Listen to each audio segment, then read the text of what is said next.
सही सोचना सिखा देगी ये कहानी, लेकिन कैसे? आज हम आपको एक ऐसी कहानी बताने जा रहे हैं जो कि हमें खुद को सोच पर आधारित, यानी हम जो भी कर सकते हैं वह अपने दिमाग सोच समझ कर करें, ना कि दूसरों के कहने पर। अगर हम दूसरों के कहने पर कुछ ऐसा करते हैं तो हमें बदले में पछतावा ही मिल सकता है। एक गांव में एक गरीब जुलाहा रहता था जो बहुत ही सीधा साधा और बहुत ही मेहनती था। वह कपड़े बुनता था और अपने परिवार को इसी से पालन पोषण करता था। एक दिन की बात है, जब वह हथकंधे से कपड़े बन रहा था तो अचानक उसकी लकड़ी जोर के आवाज़ के साथ टूट गई। अब तो वह गरीब जुलाहा बहुत दुखी हो गया और सोचने लगा कि वह अब क्या करे, लेकिन बहुत देर सोचने के बाद उसकी पत्नी के कहने पर वह कगरे के लिए दूसरी लड़की लेने जंगल चला गया।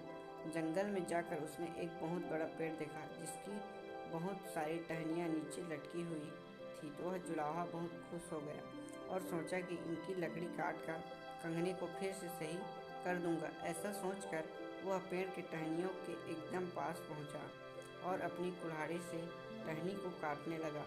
तो उस पेड़ पर एक यक्ष रहता था और जब जुलाहा पेड़ की टहनी को काट रहा था तो वह तुरंत उसके पास पहुंचा और जुलाहा से बोला, यह पेड़ ही मेरा घर है, इसे तुम नुकसान मत पहुंचाओ। ऐसी बात सुनकर जुलाहा का हाथ रुक गया और उसने यक्ष से बोला, यदि मैं लकड़ियां नहीं काटूंगा तो अपने कंगने के लिए कहाँ से लकड़ी लाऊंगा, और फिर कंगना सही नहीं होगा तो मेरे परिवार भूख से मर जाएंगे। तो इस स्थिति में मैं क्या करूं, तुम ही बताओ।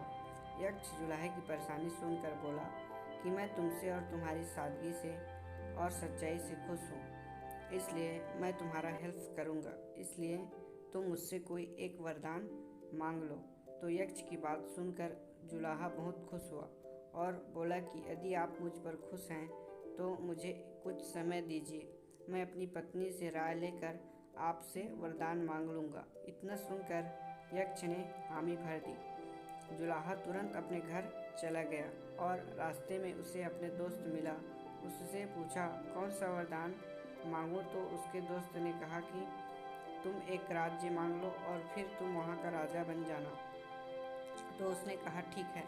अब घर जाकर अपनी पत्नी को उसने सारी बात बताई और अपनी पत्नी से कहा कौन सा वरदान मांगूं। तो उसकी पत्नी ने कहा कि हम लोग गरीब हैं, हमें राजपाट से क्या मतलब, राजा बनना तो बड़े का काम है, हमें तो जुलाहे हैं, हम लोग ज़्यादा से ज़्यादा कपड़े बुन सकें, इसलिए आप 2 हाथ और मांग लीजिए। आप ज़्यादा कपड़े बुन सकेंगे जिससे आप दुगना कपड़े बना सकेंगे और फिर हमारी कमाई भी दुगनी हो जाएगी और फिर हम अमीर हो जाएंगे। फिर जुलाहा अपनी पत्नी की सलाह मानकर जल्दी से जंगल में यक्ष के पास पहुंचा और बोला, मुझे 2 हाथ और दे दो। यक्ष ने कहा ऐसा ही होगा और फिर जुलाहे की 2 की जगह 4 हाथ आ गए। अब जुलाहा अपना मनपसंद वरदान पाकर बहुत खुश हुआ और खुशी खुशी घर जाने लगा। और जैसे ही वह गांव में पहुंचा, लोग उसे राक्षस समझकर डंडे से पीट पीट कर मारने लगे और जुलाहा वहां से किसी तरह जान बचाकर जंगल की तरफ भागा और फिर से उसी पेड़ खुशी खुशी पास यक्ष के पास पहुंच गया और पीटने की सारी बात बताई और रोने लगा। अब वह कहा कि मुझे 2 हाथ ही ठीक हैं, सो आप मुझे पहले जैसा बना दीजिए। यक्ष ने कहा, दिया हुआ वरदान कभी वापस नहीं होता।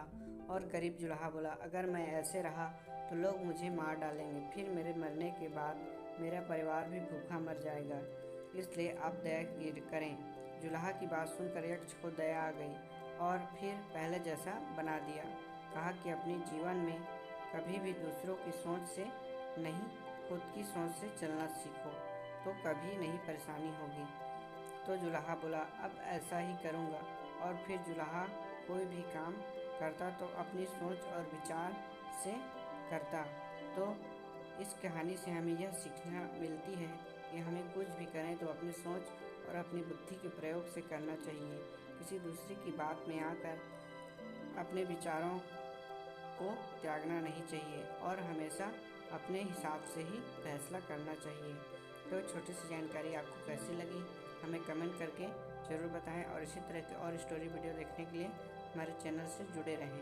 हमारे चैनल में बहुत सारे इस तरह के कहानी उपलब्ध हैं जो कि आप लोग को बहुत अच्छे लगेंगे। और साथ ही साथ आप इस हमारे चैनल से जुड़े